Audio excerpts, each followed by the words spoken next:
දැන් අපි බලමු සප්ලයර් මැනේජ්මන්ට් එක. ගැනුම්කරුවන්ගේද ගෙවිය යුතු ණය ප්‍රමාණ බලාගත හැකි අතර ගෙවීම් කිරීමේදී cash, check, third party check හෝ බැංක් ට්‍රාන්ස්ෆර් මගින් ගෙවීම් සිදු කරගත හැක.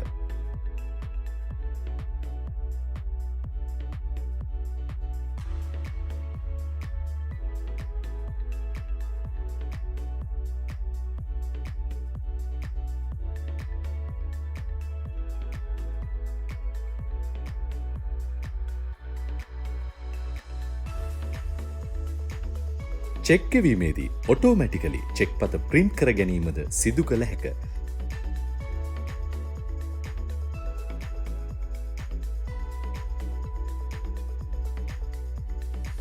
තවද නිකුත් කළ චෙක්පත් සඳහා ගෙවීම් සිදු කිරීමට ඇති දිනයන් හා ප්‍රමාණයන් කැලැන්ඩර් වීව් එකක් මගින් දැනගත හැක. මෙම මොඩියුලේද ගෙවීම් කටයුතු පිළිබඳ ඩෑෂ්බෝඩ් එකක් මගින් ගෙවීම් පිළිබඳ සවිස්තරාත්මක විස්තරයක් බලාගත හැක.